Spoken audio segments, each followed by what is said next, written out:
everyone, welcome back to Show Me How to Win. We're visiting Origins 2021 and we're at CGE's booth. Next to me is Ray. So Ray, you're going to tell me how to play and how to win the award-winning Lost Ruins of Arnak, right? Yes, I am. All right. So there's a lot going on the board. I played this game once and I don't think I have a firm grasp. So in my, it's basically a worker placement game, and you you spend resources to do actions and get rewards, get bonus points, but then you also have to sort of balance the books and the artifacts. There's a lot going on. There's a lot. Yeah, it's truly kind of split down the middle between worker placement and deck building. It has both of those mechanics.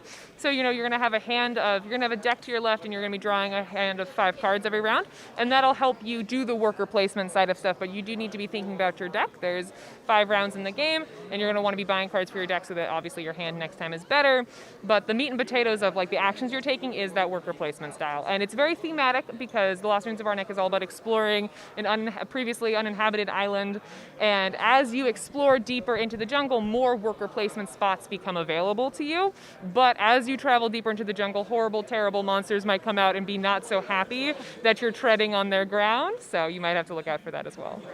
So on your turn, you play 5 cards, you play them any order you want, and usually, basically you use them to gain resources, right? Right. Yeah, so there's the turn order in Lost Ruins of Arnak is very simple. You get 1 main action, and you get however many free actions that you can take that you want to take. But your main action is very simple. You're either going to, play a card, that's a main action, that would be your turn. You're going to go exploring, that's a main action, that's your turn. It's very simple, and you go back and forth between the players until neither of you can take any more main actions, and then we pass the round, and there's going to be 5 rounds. So there's kind of that tension in the Lost Ruins of Arnak to get 1 more turn in, because the longer you can, keep going, the more it's all about just keep going and getting more resources, because that's going to convert into points for you. Right, and it's worker placement, so turn order is super important. Yes. So let's get into that. Sure. But before, let's talk about what are some of the ways to get victory points in this game. Yeah, so there's several ways to get victory points in the Lost Ruins of Arnak. The obvious and the biggest one is this research track right here. This is where you can invest these resources that you've collected, like these gems and the arrowheads, investing and going up this research track as you are investigating this mysterious temple.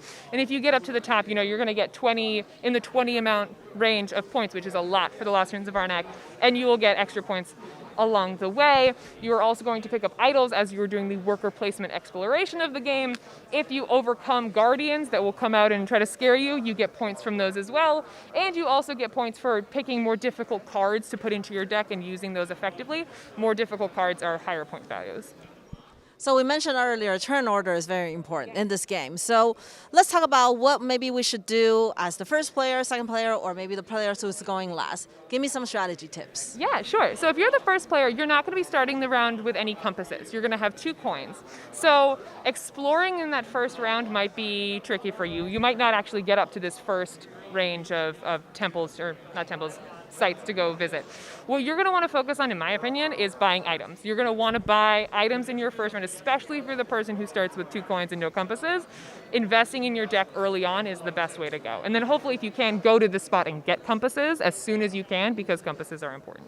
Yeah, I think when I played it, I remember there was a few spots that's much better than the other. Yeah, I mean, it depends. It depends on what your strategy is, but early on, getting those compasses so you can go out and explore is very important. So get that spot as soon as you can and buy items with your coins. What if you're in the middle? Yeah, if you're in the middle, you've got some compasses. So I would definitely recommend you go exploring, and if you're lucky with the sites that you explore, hopefully you'll get some resources that will allow you to start moving up the research track early. And I highly recommend getting an assistant as soon as you can if you're in that position where you can get up the research track. And you don't have to get very far to get an assistant, and it's definitely something you're going to want to do if you have compasses to spare to go explore and get resources.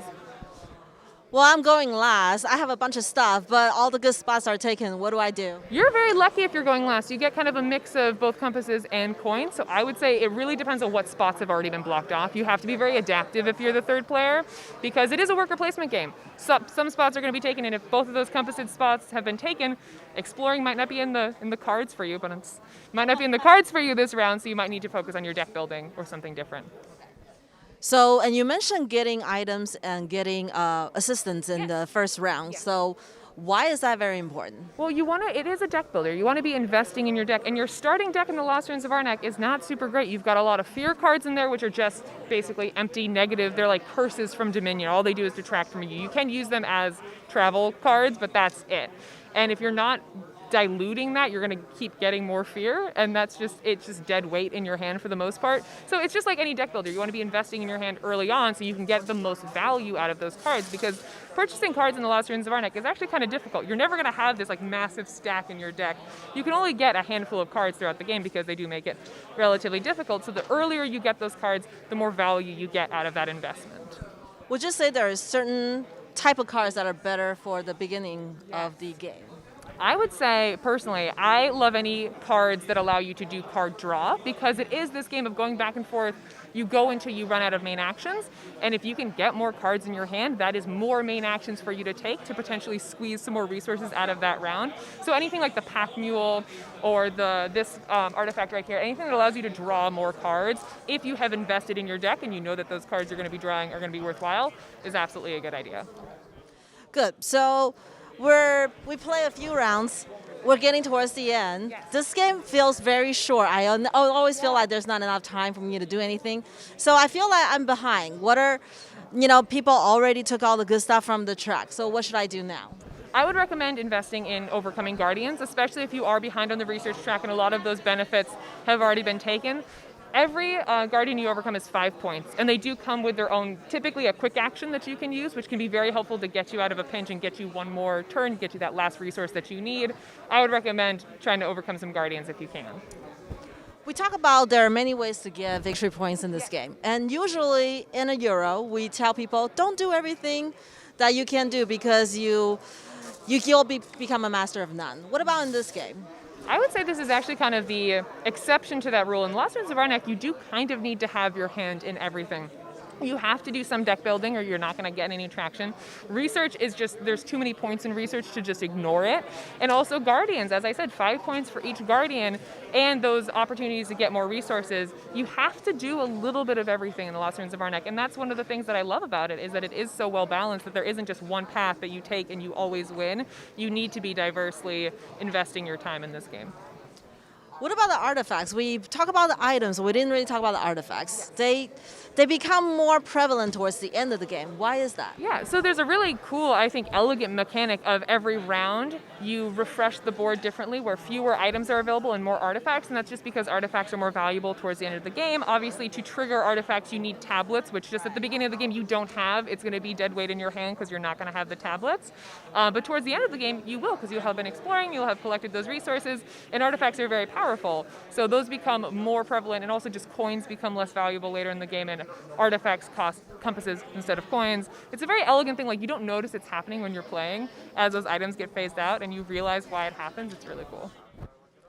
So this game have won many awards, and you guys have a little sequel coming up, and we're very excited about it, but we're not allowed to see it here. But tell me, what's in the new stuff? What's in the expansion? What's it called? Yeah, so the expansion is called Lost Ruins of Arnak Expedition Leaders, and the story kind of behind it is, in the original game, you were the first people to come across this island and explore it, but in the Expedition Leaders expansion, word's kind of gotten out that Arnak exists, and people from all over the world have come with their own unique, methods of exploration to come investigate. So it's not the Lost Ruins, now it's the known ruins? It's the known ruins, yes, exactly. So that is all to say that it introduces asymmetry to the game. You're all going to play as a different character who's coming into Arnak with their own unique method of exploration. So everyone's going to get their own unique player board that corresponds with their character, that has unique actions that only they can take. They're going to get a unique starting deck that kind of plays into the play style of that character, which is really cool. They have cards that are only accessible to them. And yeah, just the variable play styles. There's 6 of them, and they're all very, very different and very unique, and also well balanced, which is impressive. Can you give me some example? Yeah, so the simplest of the leaders is the captain. He gets 3 meeples as opposed to the typical 2, and he's got a couple extra spots on his board that only he can go to. There is the explorer, who is the opposite. She only gets 1 meeple, but once she's placed it on the board, she can move it a certain number of times. And after she's moved it, she actually changes the travel cost to go to the spot she was previously at, which I think is very thematic. And then the coolest one, and also the hardest to play, is the Mystic. He gets extra fear every round, and his playstyle is all about exiling that fear, and he has a special mechanic where he can use exiled fear to his advantage. So definitely not for beginners, but perfect for people who have been playing for a while and looking for something a little bit more. Yes, absolutely. And one of the things I like about the expansion is because like there's the captain and the explorer who are two of the simpler leaders, you can play with someone who is newer to the game, and you can play the mystic and they can play the captain, and those two characters are very well balanced with each other. Okay, great. So when can we get our hands on the expansion? Yeah, so it'll be releasing at Essen 2021, and then hopefully it'll be coming to retail in the US by December, January of this year. Well, thank you, Ray, so much for showing me how to play, how to win, and the new thing coming on the horizon of Lost Ruins, or going to be known ruins of Arnak. And thank you guys for watching. Bye. Bye.